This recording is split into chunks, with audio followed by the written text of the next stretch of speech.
It's quiet right now. Maybe it's late at night or early in the morning. The world feels still, but your mind isn't. Thoughts about money drift in gently, then stay longer than you want them to. You've done what you were told to do. You worked hard. You saved. You planned. And yet, somewhere inside, there's a question you don't often say out loud.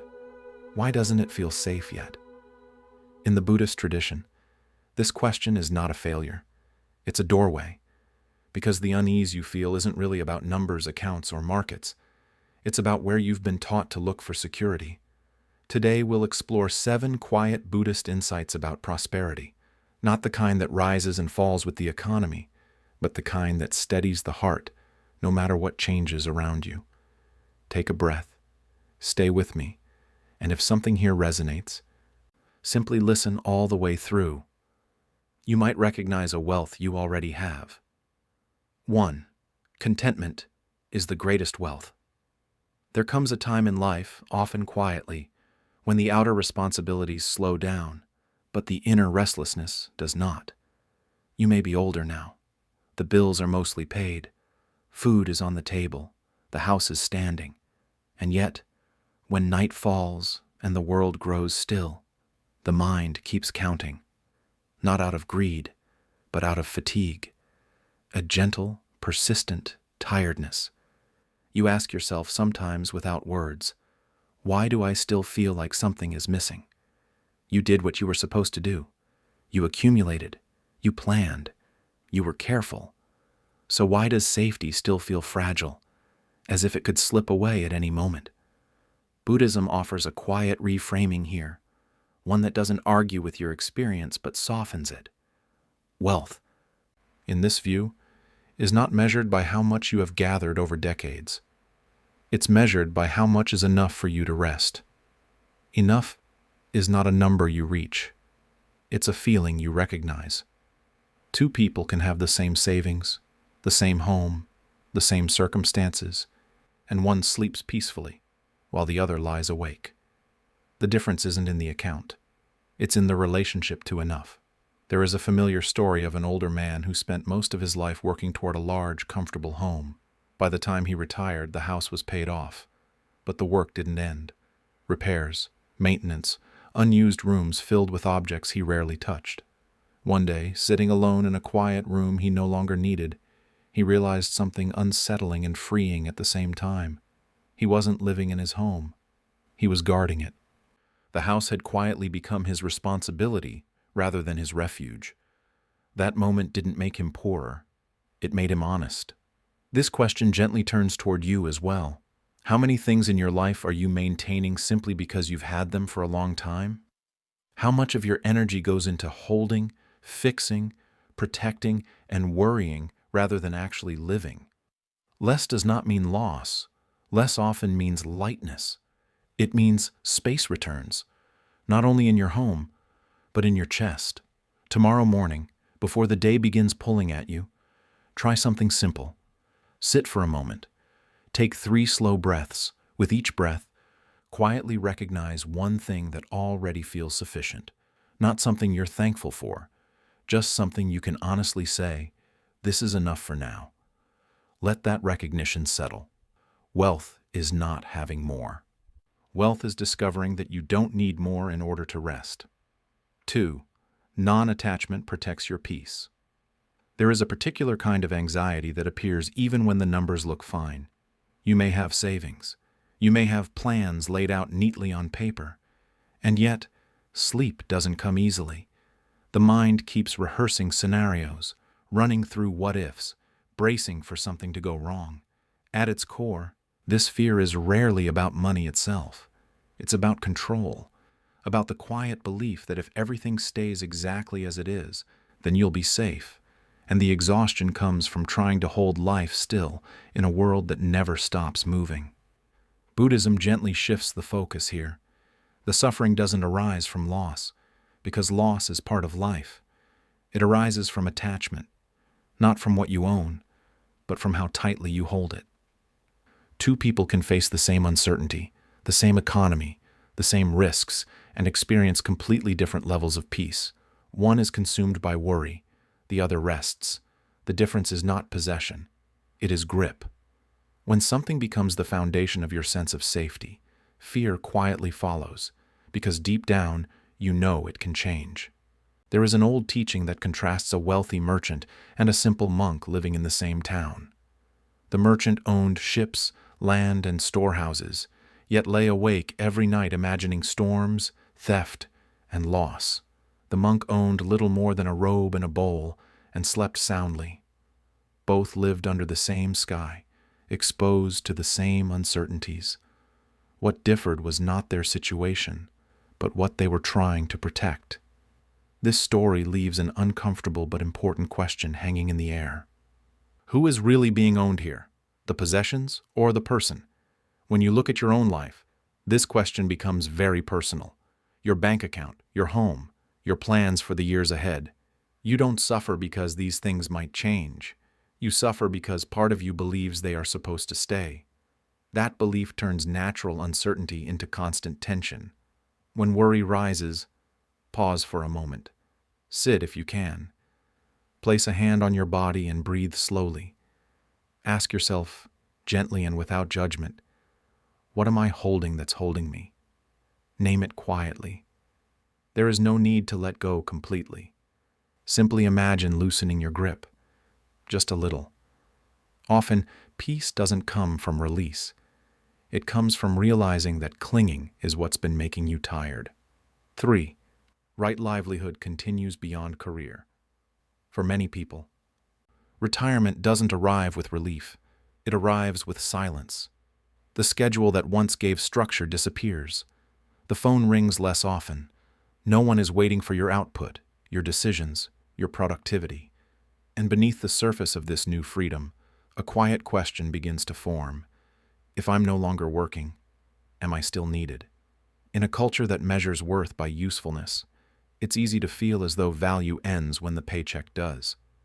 The emptiness isn't about money. It's about identity. Buddhist wisdom offers a different understanding of livelihood. Right livelihood was never meant to describe a job title or a career path. It describes the way you move through the world without causing harm and with the intention to benefit others. Livelihood, in this sense, doesn't retire. It changes shape. When the role falls away, the essence remains.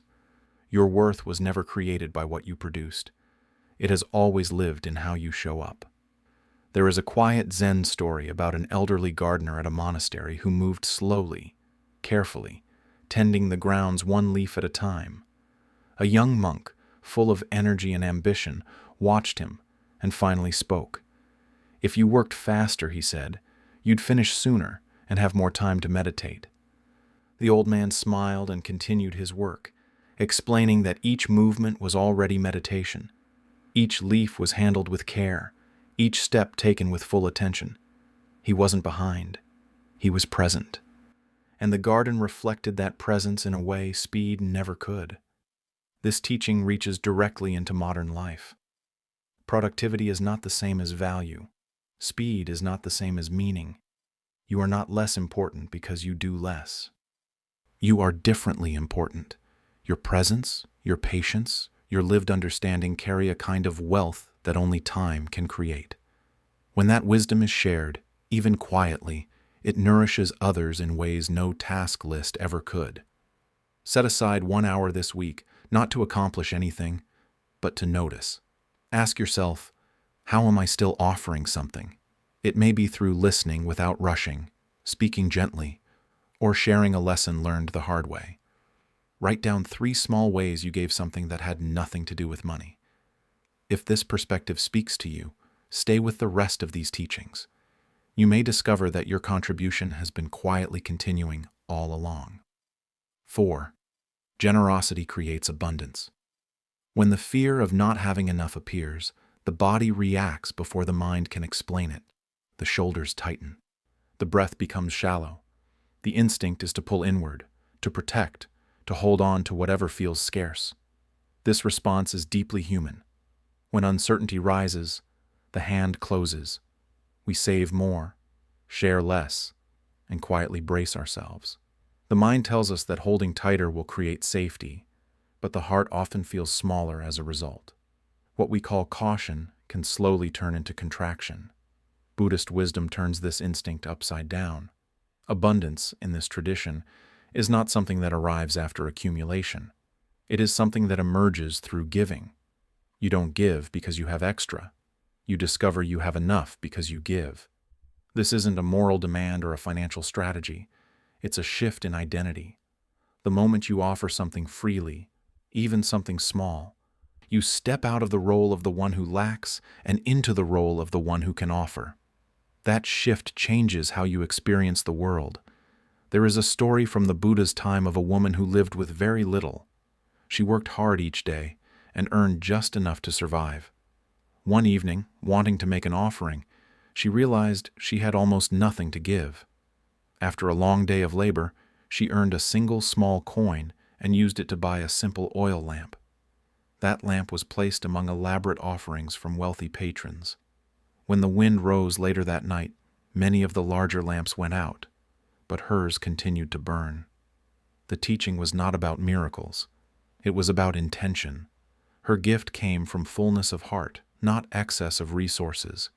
This teaching speaks directly to everyday life. Giving does not reduce you. It releases you from the story that you are always on the edge of not enough. When you share time, attention, kindness, or even a small amount of money, you interrupt the fear-based narrative that says you must constantly protect yourself. You remind your nervous system that you are capable of generosity, and that capability itself is a form of wealth. The next time the thought arises, "I don't have enough," pause. Choose something small to give. A few dollars, a few minutes, a sincere word. Notice what happens in your body as you do. Does it tighten or does it soften? Over time, you may discover a quiet truth the Buddha understood well. The hand that gives is rarely the one that feels empty. 5. Simplicity reveals what matters. At a certain point in life, the weight isn't coming from lack, it's coming from excess. Too many objects. Too many responsibilities tied to things you no longer truly use. Too many small obligations that quietly ask for your attention every day. You may not think of this as stress, but the body feels it. The mind feels it. There is a constant low-level effort required just to maintain what has accumulated, and over time, that effort becomes exhausting. Not because life is hard, but because it is crowded. Buddhist teaching offers a gentle correction here. Simplicity is not about becoming poor or depriving yourself, it is about clarity. When there is less to manage, what matters becomes easier to see. The Buddha spoke often about few desires not as a moral virtue, but as a practical path to ease. When wanting quiets down, the nervous system rests. When the unnecessary falls away, attention returns to what actually nourishes you. There is a story of a wealthy man who built a house with many rooms, each one carefully furnished. He spent his days walking from space to space, checking, maintaining, worrying about each corner. One afternoon, worn out, he sat alone and realized something simple and unsettling. He owned many rooms, but he lived in none of them. His life had become about overseeing space rather than inhabiting it. Slowly, he began giving rooms away. As the house emptied, his body felt lighter. By the time only one simple room remained, he finally felt at home, not because he had less, but because he could fully be where he was. This story invites a quiet question into your own life. How many things are you maintaining simply because they've been there for years? How much energy is spent caring for objects that no longer care for you? Letting go does not erase your past. It honors it by allowing the present to breathe. You might try a simple practice drawn from monastic life. For 30 days, choose one item each day to release. Hold it for a moment.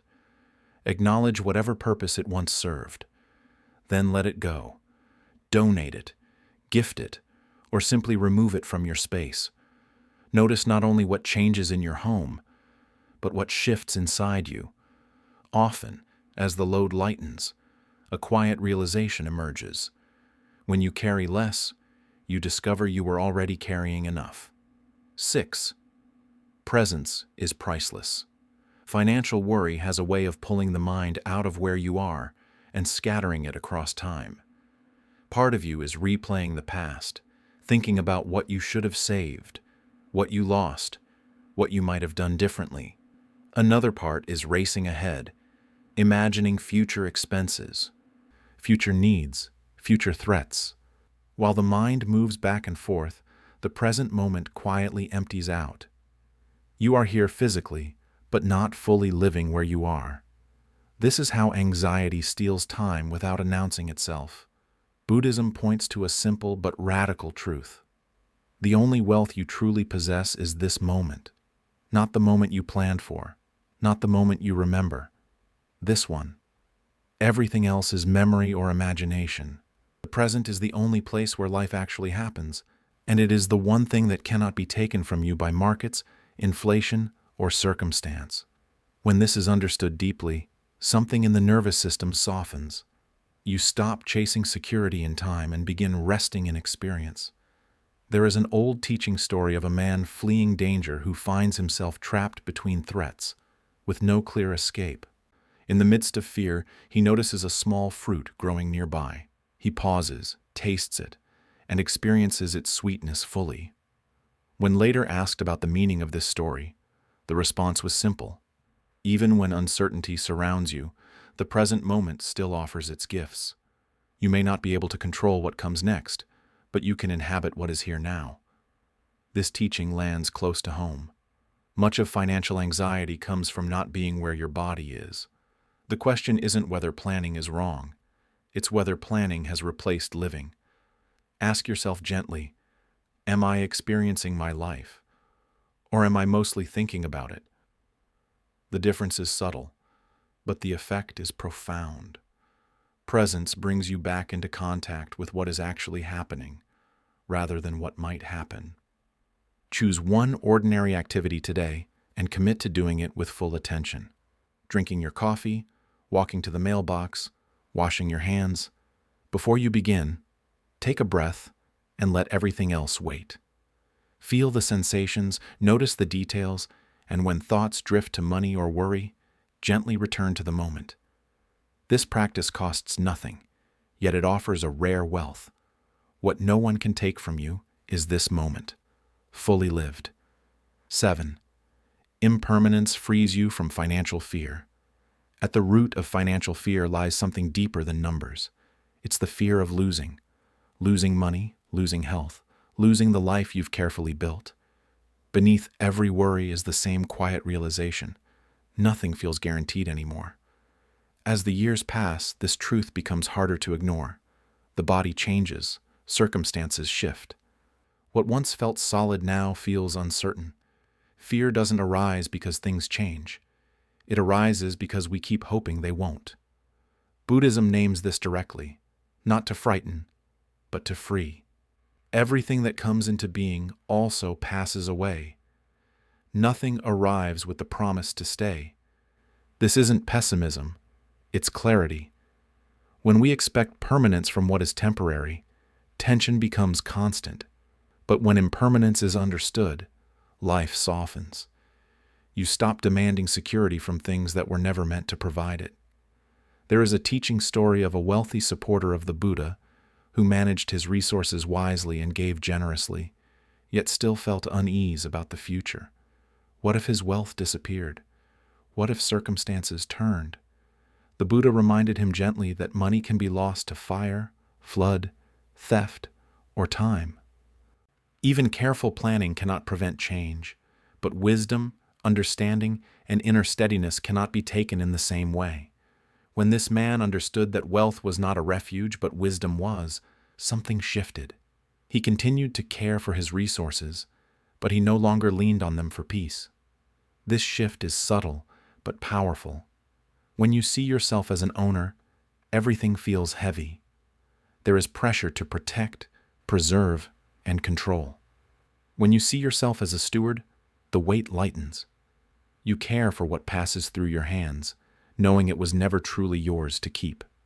Responsibility remains, but fear loosens its grip. Life becomes something you participate in, not something you must defend.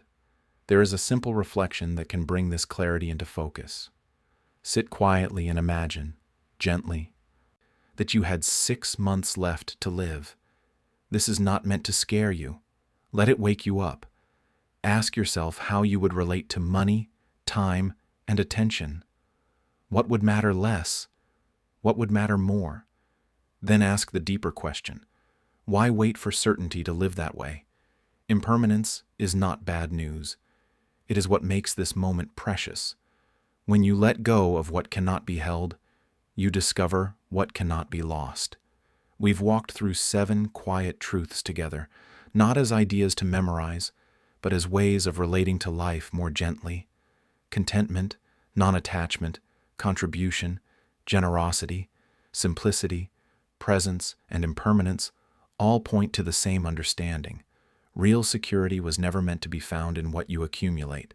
It's found in how you hold, how you release, and how you live each moment you're given. Money still matters, but it no longer has to carry the weight of your peace. It becomes a tool, not a refuge. If something in this reflection resonated with you, I invite you to stay connected. Subscribe to this channel so these teachings can return to you in the quiet hours when the mind is searching for reassurance. And before you go, share in the comments which of the 7 truths spoke to you most. Your reflection may be exactly what someone else needs to hear tonight.